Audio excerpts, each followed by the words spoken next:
Welcome to the Highly Effective Man podcast, hosted by former Navy SEAL turned life and fitness coach. I'm your host, JP Bolwan. This podcast is your resource for unlocking the healthiest, most productive, and highly effective man within you. Let's go.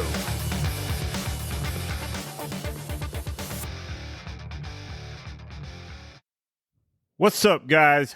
Welcome back to the Highly Effective Man podcast. I want to say thank you for joining me today. Today is episode number 5. We are doing this.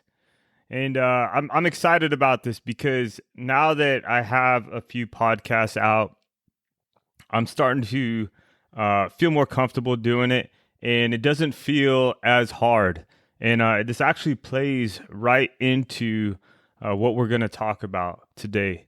And so today I wanted to talk to you guys about a book that I find very fascinating, that I think is an awesome book and that everybody should check out because it's just useful. It's useful for everyday life, and it's useful for anything that you might be trying to pursue, right? And so this book is called The Talent Code.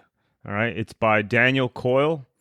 And this book, Daniel Coyle talks about how to grow your talent, or where talent comes from, and some other, scientific, facts, I guess, about it. But he's basically getting rid of a lot of the myths that we have about talent being, nature versus nurture, or, you're either born with it, that type of thing. And here's the deal. Right, you can grow your talent. You can choose what talent you want to have and work on it. I know that might sound controversial, but bear with me, and I'll explain why he says this. All right, so he gets into the scientific side of things, right? And he talks about this substance called myelin, and myelin is something that wraps around our nerves. Right. So every time we do something, so like every time I type on my keyboard, every time I think something, every time I swing my golf club, there's all these nerves that are firing. Right. And so these nerves, as they fire together, they create a circuit. Well, now that we have a circuit, myelin starts to lay down across this circuit and basically acts. Well, they say that they used to think it was just insulation for the circuits. Right. But what they found is that the thicker the myelin around these nerve circuits, the faster the electrical impulses go through these nerves, or the more efficient the nerves, I guess, play together. Right. I guess that's one way to say it.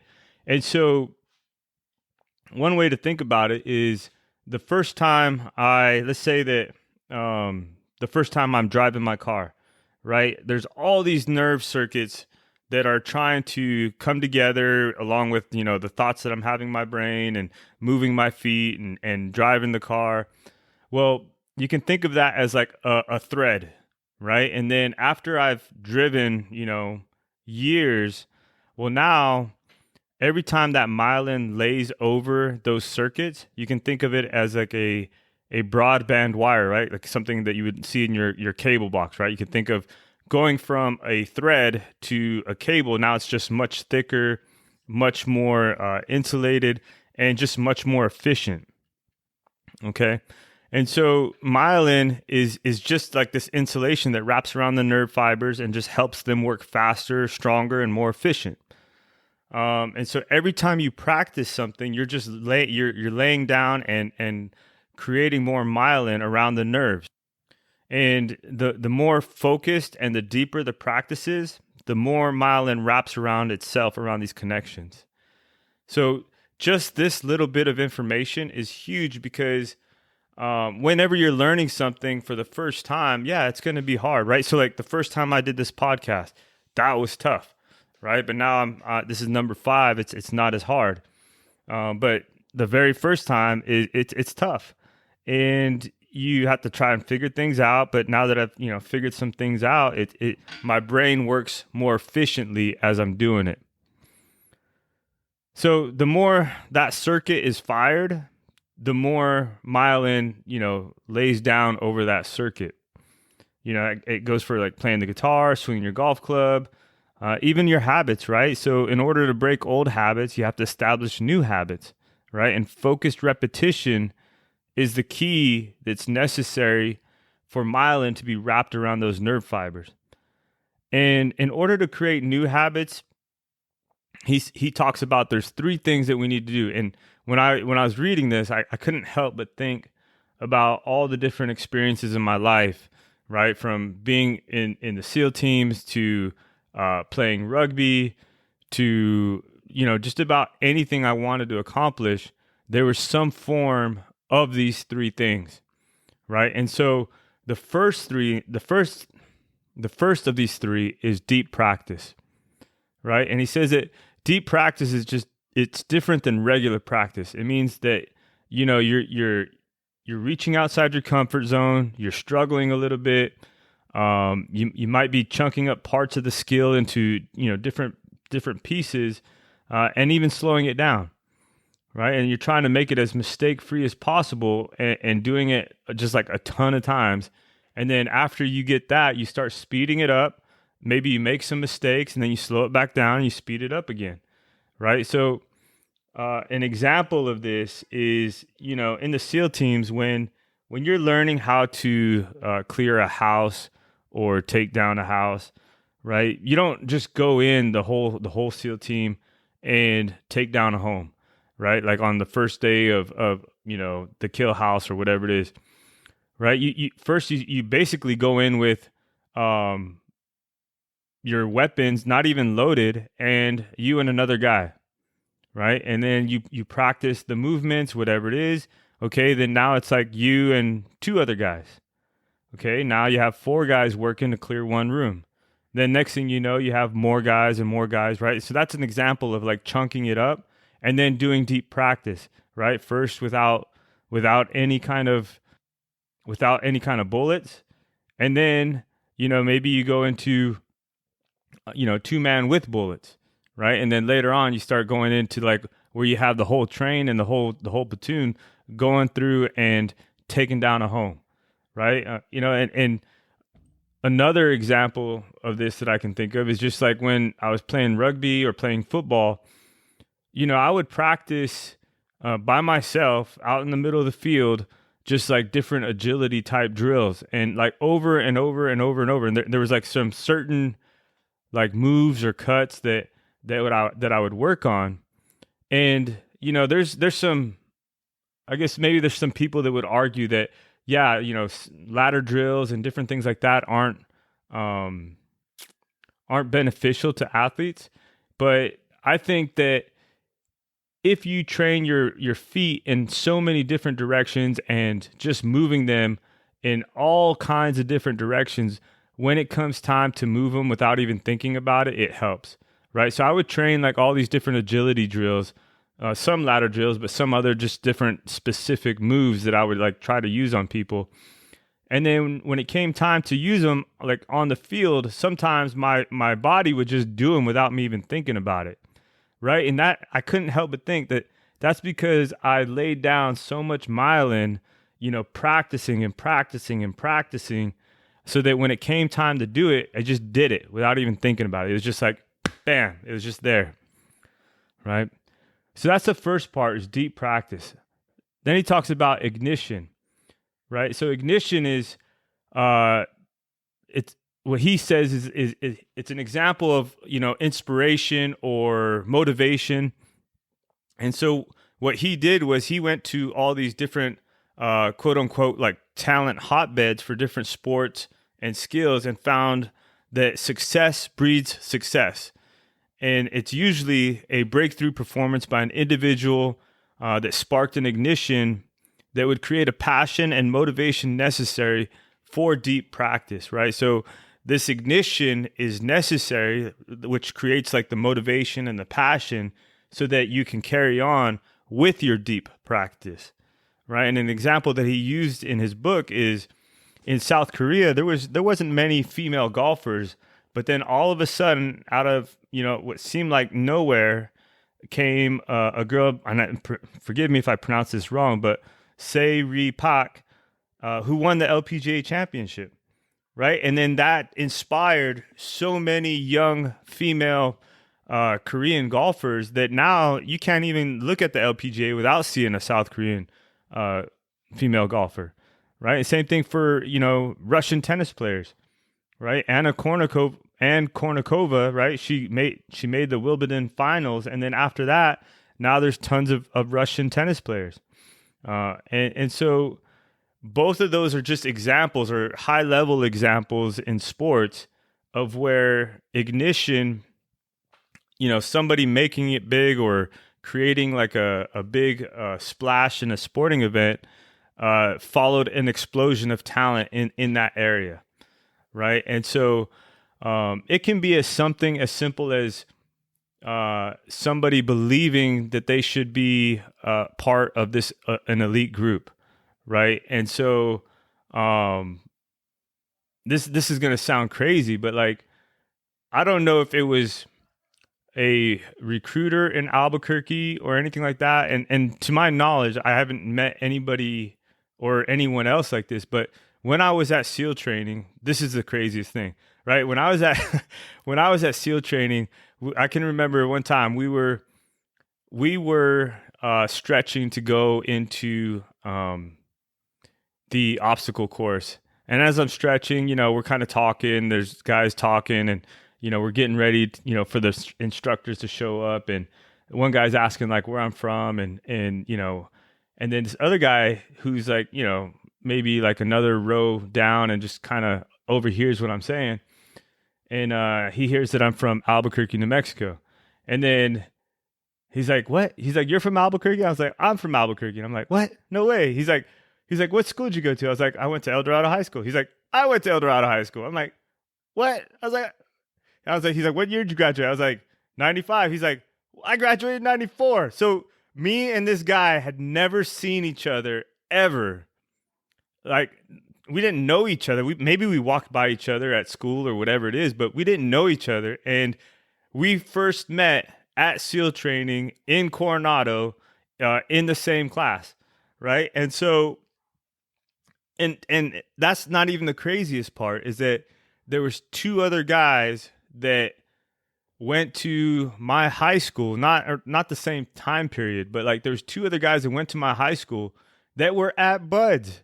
I couldn't believe it. I was like, either this recruiter had a way of igniting people to pursue becoming a SEAL, right? So not all of us made it through, right? So me and the guy that I was just talking about, we made it through. The other two guys did not. But it was just it was amazing to me that four guys from the same high school show up to some of the hardest training that you can ever imagine in the world, and we're there, right? And I mean, talk about ignition, right? It's not easy just to get to Buds, right? Just to get to Buds is very challenging, and then to make it through Buds is even crazier, right? And it's not like Albuquerque is known for, its swimmers and everything like that, right? Because, I was a terrible swimmer, and I barely passed my entrance exam to get in, but I still passed and made it through and became a great swimmer. And so it blows my mind when I'm thinking about it, right? I didn't even think about that the first time I read this book. I mean, this is the second time I'm going through this book. And it's because of this book that I was like, man, this is such great stuff that I want to share it with you guys. And so the third thing is master coaching, right? And so master coaching, he basically calls these people talent whisperers, right? So like you have your dog whisperer or whatever, but a master coach is a talent whisperer, right? So he brings out the talent in people. And I don't know if I really like the term master coaching, because then to me that makes it sound like, oh, I've mastered coaching. And to be honest, I don't think you can. You can only, you're either getting better, staying the same, or getting worse, right? And so, but these coaches, they're known to take people to extraordinary heights, and they might be different than what people might expect, right? So he says that a lot of times master coaches aren't these guys that are just, rah, rah, rah, like yelling in your face, that type of thing, right? They're usually more calm. They can adjust their coaching style to different people. They can meet people wherever they're at. And he kind of lays out that there's 4 virtues that are common in master coaches. And to, for me, when I think about all the coaches that I've had growing up and the coaches that I've, worked with, like the best coaches have these qualities, right? And so the first one, he just refers to it as like the matrix, right? And the matrix is, you think about Keanu Reeves in that movie where there's all these like zeros and ones like floating everywhere. And basically he's saying that that's all the experience that the coach has had throughout their lifetime, right? All the different, the way they grew up, all the things they've learned, all the people they've coached, all of this creates basically a matrix.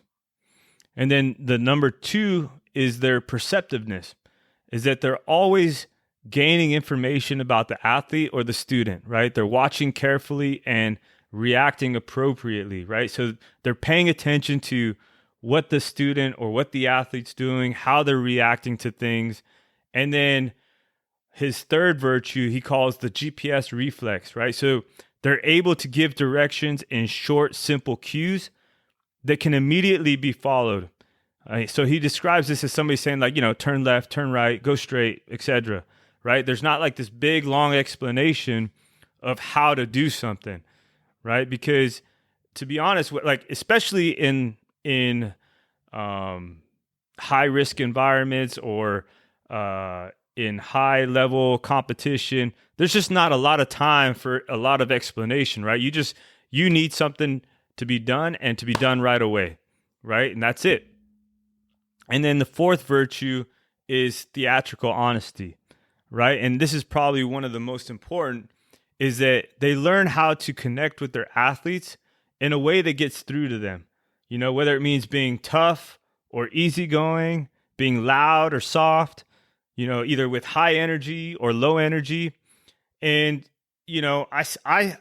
I look at this and I think about, all the different clients that I've had, and I have to adjust, right? I can't talk to the same, as I can't talk to each client the same every time, because not every client is bringing the same experiences or the same attitude to our meetings or the things that we do together, right? And so I just think the Talent Code is an excellent read, and it's pretty amazing when I look back on my life and I think about how these 3 things played a big part in some of the successes that I've had, right? I always had a coach helping me, or I hired a coach to help me.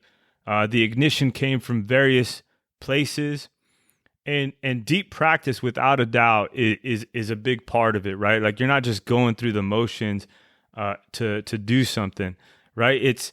You're doing it with like focused intent, right? And so like this podcast, right? This is deep practice for me, right? So every time I sit down to do it, I'm thinking about, okay, what can I bring to the table? What can I help people with? What are they going to find useful? How am I going to lay it out in a way that makes sense for people? And each time I do it, I'm creating these new pathways. And every time, every podcast I do again, over and over and over, it's just going to get better and better and better. Every time I coach somebody, I'm getting better and better and better. Anytime, I play chess with my daughter or whatever, it's like she's learning new pathways, right? And I was blown away. Like the other day I was playing, it's not like I play chess with my daughter all the time. She's 4 years old. But it's just amazing to me that the first time we played, I was kind of teaching her how to set up the pieces, that type of stuff, and showing her like the different names. And she was able to recall the next time we played, probably about 80 to 85% of the setup of the board. And I was just blown away. I was like, what is going on here? Am I working with some little genius here? But it's nuts, right? Because we formed, some myelin around these nerves in her little brain, and now she's able to put some things together. And I just think that's awesome. And I just know that the more we practice, the more we play that type of stuff, there's going to be more and more myelin being laid down. Now, how does this apply to you? Well, thinking about our thoughts, right? If you have established habits of having negative thoughts about yourself, about your situation, or whatever it is, you are creating a super highway of negative thoughts, right? And so what we need to do is to start creating a new superhighway with thoughts that are going to serve us, right? And that's why change can be difficult for a lot of people, is because you've been so accustomed to doing one thing a certain way, right? Maybe you've been accustomed to eating a certain way. Maybe you've been accustomed to not working out, right? Well, when you first start doing something, you're laying down new myelin over some new nerves and some new circuits. And it's going to take a little bit of time for your brain, this is like science, like this is like for real, it's going to take a little while for you to start being able to do this with less effort, right? Or more efficiently, right? We talked about this in one of the other podcasts, right? Our brain's always looking to seek pleasure, avoid pain, and then look for the easy way out, or make things more efficient, right? And myelin is what does that, is makes things efficient. And so repetition and doing it over and over and over is going to make things easier and easier, right? And so even when you don't feel like doing something, just get up and start doing it, right? Because the next time it's going to be a little easier, right? And so the first time I read this book, it was probably about, I don't know, maybe, this is 2022. So it might have been 2020 or 2019. And early 2019, around January or February, something like that. And I hadn't played golf since Thanksgiving in 2018. And I just had this written down. And so when I read this book, I was like, oh, let me take this concept of deep practice to the driving range before I go play. And I did that. And I looked at, okay, how's my face of my club facing? How's my backswing? How's my grip? Really taking my time to just swing slow and then speed it up, and then, hitting balls and that type of thing. And it was really deep, focused practice for 15, 20 minutes. I wasn't, just out there bullshitting with my friend or anything like that. I got out there early and focused. And this is before I go to the tee. And no shit, that day I shot the best round of golf that I had shot up until that point. And that day I shot an 87 on a course that's pretty challenging.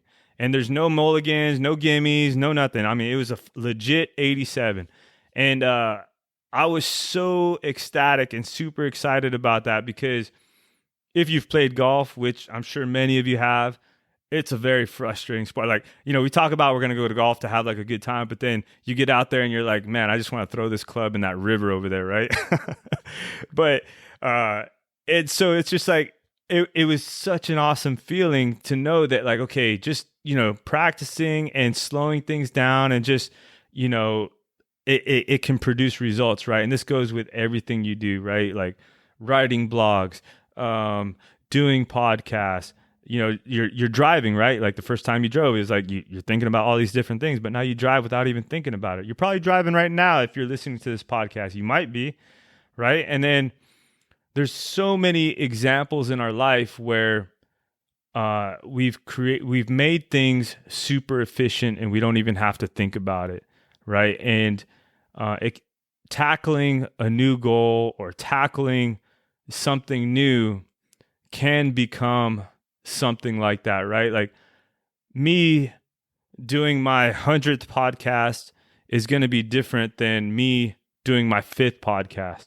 It's just going to be, super easy. It's going to be much easier when I'm going through it. I'm not going to have to think as much, that type of thing, right? So I would pick up the book, check it out, and start looking at how can you grow whatever talent it is that you're trying to accomplish, right? Like, what are you trying to do in your life, right? And then look at this book and think about, how can I apply deep practice?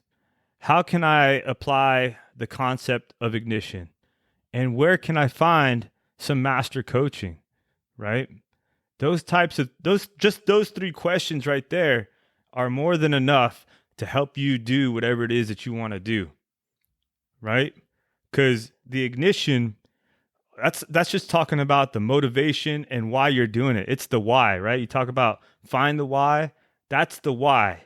And then deep practice is the work, right? Like, that's doing the work, breaking it up, and, working at a speed where you make mistakes, but then you back it off a little bit, and then you go ahead and go forward, right? It doesn't matter. And then the master coaching, dude, that's like, how do I say this? I mean, you can do stuff on your own, right? But why would you when you don't have to, right? Like, there's so many coaches in the world that are, that's what they do. They help people get to where they want to do, or, there's piano teachers, there's guitar teachers, there's sprint coaches, there's agility coaches, there's weight loss coaches, there's life coaches. I mean, you name it, there's probably a coach that's out there that can help you, right? And so why do it on your own and try to figure things out on your own when somebody has probably already figured it out for you, right? And all you have to do is bring your motivation and your will to practice, right? I don't know what else I could say, but check out that book, The Talent Code. It's an awesome read. I highly encourage you to check it out. And, as always, you guys know where to find me, higherlevelcoaching.co. And I want to thank you for listening, and we'll see you guys on the next one. All right, let's go. Thank you for listening to the Highly Effective Man podcast. If you enjoyed or learned something on this episode, do me a favor and share this with somebody who you think needs to hear it. And one last thing, if you want to work with me as your coach to help you get fit, be more productive, and in general, just be the most effective version of yourself, head over to my site, higherlevelcoaching.co. Once again, that's higherlevelcoaching.co, and schedule a call with me there. Thank you again. Let's go.